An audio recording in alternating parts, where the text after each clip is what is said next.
Tawhitonga puta langi, pia ko te teo atu eni ke inga hai.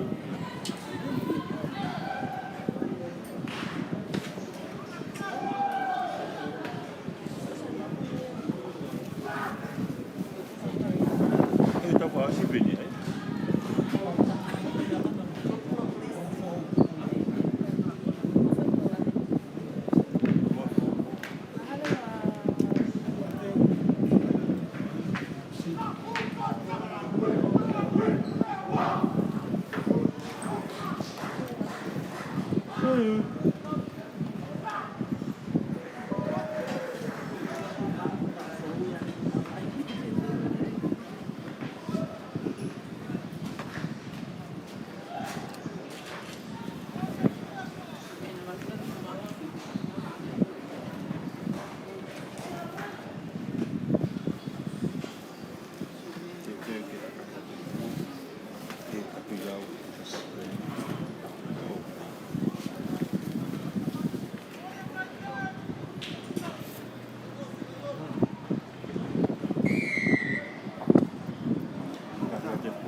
Lele te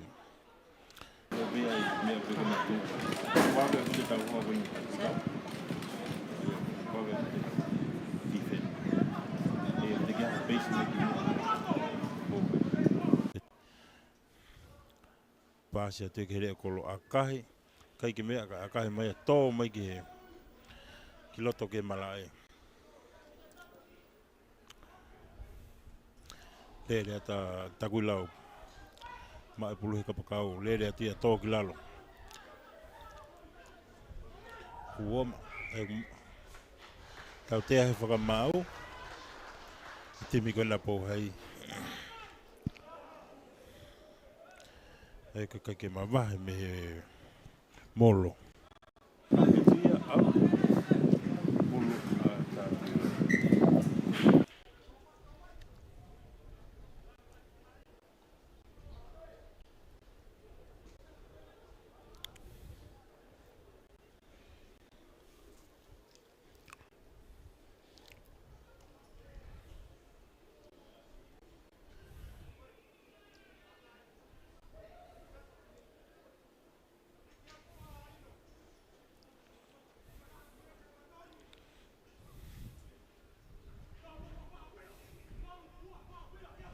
Pasia tuia more puluki po hai, no konia mau e po hai.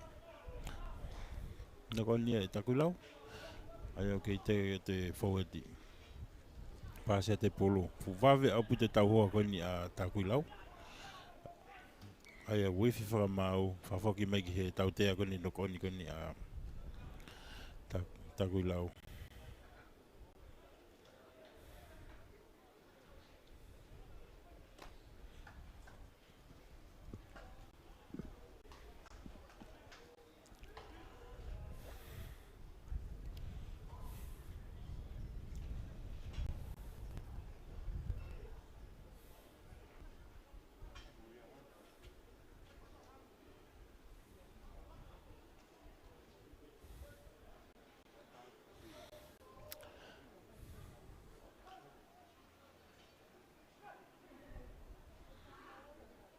Te kate sikala mou pulu a ai a tau tea he whakamau hangena ki no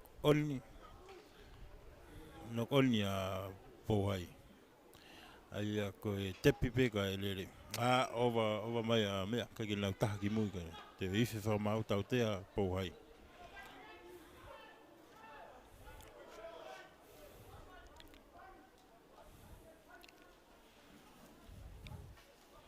Ai a ku teke whawhaweti a te timi koni a lere i atu i a toi mita wha pe au ke lai ni tatao. Toi lere i atu i a ofi atu ke toi pe mita tataha atu tō atu tatao. Tatao a tā kui lau. Toi fuafua kai eki he whiauhi koni a timi a waha koni o tā kui lau pe mo tupou hai. Ai alake kai o nima tā kui lau kai kei noa pe a po hai. Famalo atu heni ki he kota sponsor ko ni PTH Pacific Timber and Hardware pe foke Dayline Transam Shipping Courts mo Pinko mo Leiola ka pe he foke vai tohi Enterprise malawa ai ke whahoko atu ai live ko ni akahe atu ia takuilau o hala ia ai au te tō mau pe kai ko nima takuilau ke no pe ap tupo hai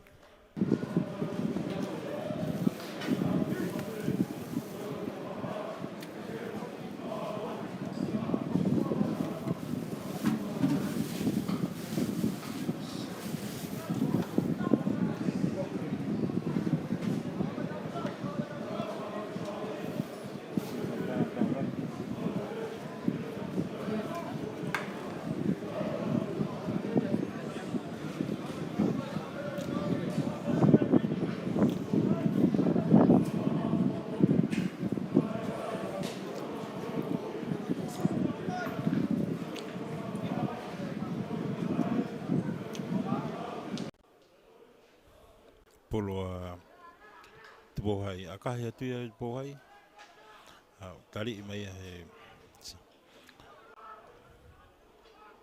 ho tia takuilau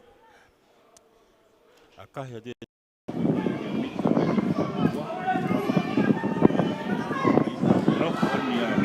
pai ia lau ife whamau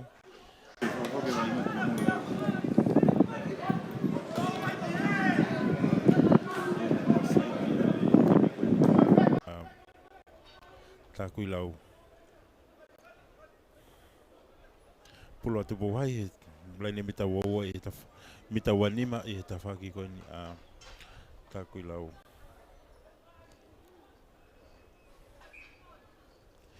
ai ku whiri ai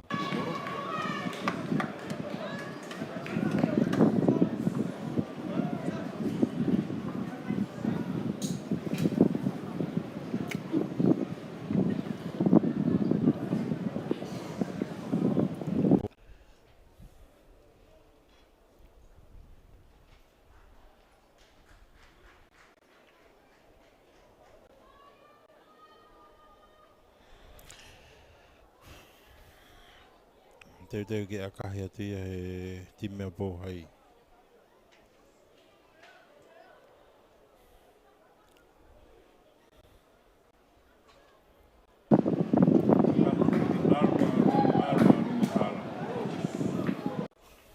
sai ova te le mate sai te whawhaki mai pamau ba inga ki laine mita wawa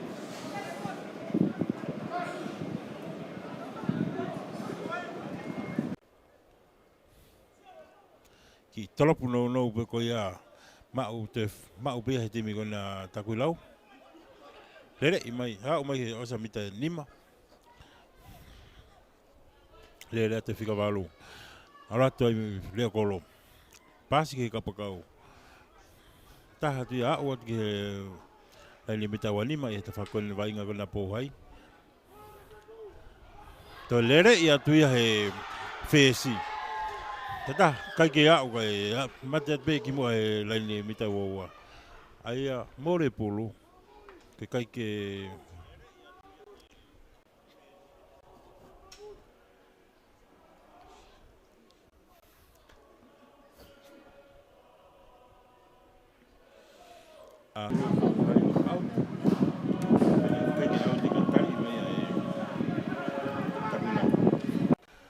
lele mata kuila wa o ke laine mita wawa nga mali te tui mate atu me laine mita wawa ka fakona po hai te pas ma ke kapakau to lere ia tui o auti ika hi o auti ko ligo hike laine famau laine auti ai ana tui me kapakau ko ni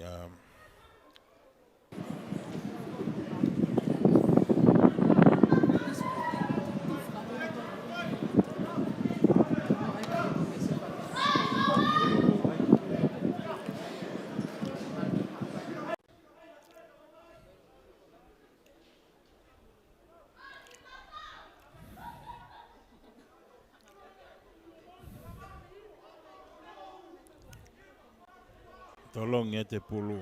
Hapo ia tia o kai ke hapo lere i kai. Te lere ia tia he timi kone a takuilau. Ai o sikalamu ai pe he foi tuanga ko ia he laini mita hongo fulu pe au ki he laini tatao koni ta whakapo hai. Kai sikalamu pulu a takuilau.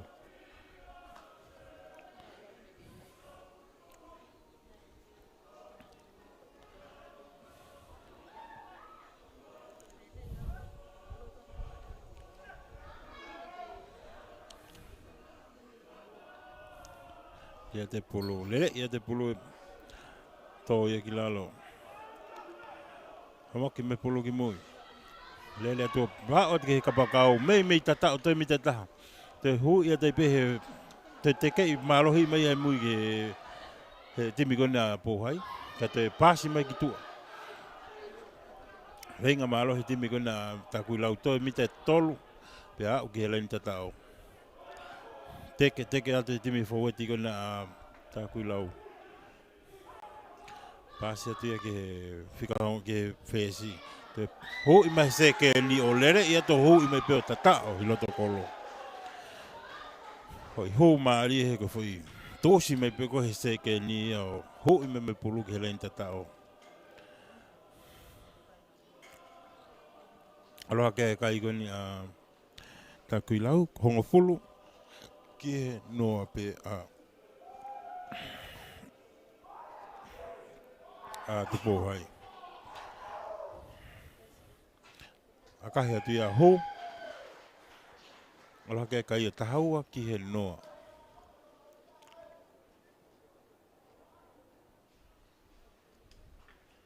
Tahaua a takuilau ka ke noa pe a pōhai.